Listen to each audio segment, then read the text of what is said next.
finally our first good bowl game with really good opponents, I would say, of this college football bowl season. We have the Pop-Tarts Bowl in Orlando, Florida, between Iowa State and Miami. Iowa State losing in the Big 12 championship game, Miami losing two out of their last three games of the season to screw up their season and did not make the ACC championship game. But two phenomenal teams, two ranked teams all year. Miami was number 6 at one point, I think, maybe even got to top 5. Um, but a little disappointing for both teams. Miami is a 4.5 point favorite. Over under is 58.5 in this game. Um, again, make sure you do look at the opt outs. It does look like Cam Ward is playing. So take that into effect when you are placing bets. I'll send it to you first. I know me and you kind of have been haters of both these teams. Maybe just me, but I've been pretty down on Miami. I've been very down on Iowa State. Kind of been waiting for them to lose. They finally did towards the end of the year. Unfortunately, I bet them quite often early in the year, and they kept winning. So I am very interested. This is kind of a maybe another battle of the frauds between Indiana and Notre Dame. We kind of had one of those in the college football playoff. This potentially could be another one of those, but I'm excited to see what happens with this game. Who are you leaning with? Yeah, spoiler alert, we might have another one of those later on today, but um I like Iowa State, and I kind of like them quite a bit. I hope Cam Ward plays for Miami. That would almost certainly put me on Iowa State here as an actual play, but you mentioned it. Yeah, I mean, I think both these teams are a little bit fraudulent, but Miami, I mean, this is rinse and repeat. This is how many seasons are they going to do this? They're going to make noise early. They're going to beat the nobodies on their schedule, and they're going to drop games late because they're incapable of finishing the season with less than 2 losses. And I don't think they're going to make a playoff with what's his face over there at head coach. I can't think of his Cristobal. name. Cristobal. Yeah, don't see it happening with him. I think it's hard to move on when you're 15th in the country, but I don't know. I don't see it happening. I just think it's another disappointing year for Miami. It's at this point kind of accustomed to what they're used to. Um, and I don't know. I just don't see the effort from Miami in this game. I think I wouldn't want to give a ton of effort. It's like, damn, this happened to us again. We lost two of our last three. We were sitting pretty, like you said, up to 6th in the country and missed out on the playoff. Arguably should have been in the playoff over SMU potentially or Clemson. Um, but or not Clemson because they won, but yeah, SMU.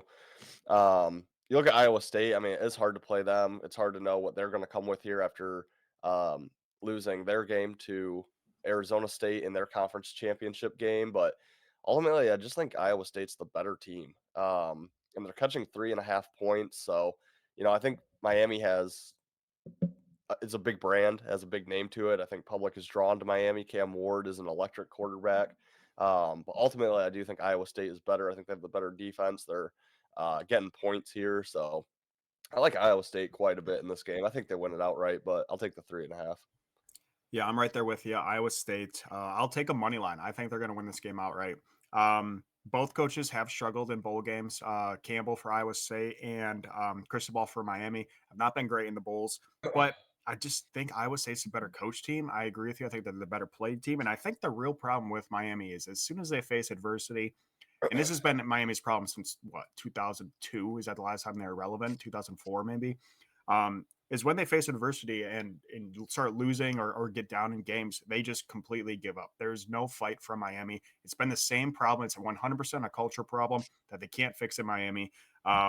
So that's the issue, and we saw it this year once again. Same exact thing as last year. Fall apart at the end of the year, and there's just no fight with this team. So yeah, I don't think they're super pumped to be playing in the Pop-Tart Bowl.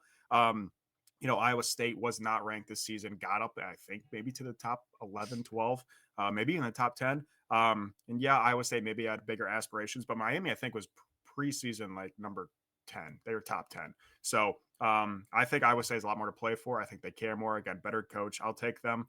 I'm going to give out money line because I need to catch up to Ethan somehow in our record over here. If you see his record, 59, 33, and 1 for Ethan in college football, he's killing it. So I got to give out some risky plays to catch back up. But that's going to do it for I think, what's going to be a pretty entertaining game. Actually, bowl games have been pretty fun this year with a couple overtimes. I think we went to 4 or 5 overtimes. in that Toledo game. They stormed the field about 4 or 5 times, but some pretty entertaining bowl games. So finally, we have a pretty good matchup outside of the college football playoff. But thank you guys for tuning in. We do have more bowl previews today, so make sure you do check out our page. Please like, subscribe, comment, share. We really appreciate it over here at Better and Green. But until then, guys, we'll see you in the next episode. You better start listening to the Better and Green podcast. You will not regret it. Trust me, trust me, trust me. And hey, I'm Dean Blandino. Welcome, welcome, welcome to Better and Green, eh? To Better and Green, eh? To Better and Green, eh? Listen in and cash out. That's what it's all about. Come on, let's make cash now. We always on spot and we cover all spot from the bottom to the top. Hey, shout out to Ethan, shout out to Wyatt, shout out to Ben. Welcome, welcome to our podcast, Better and Green.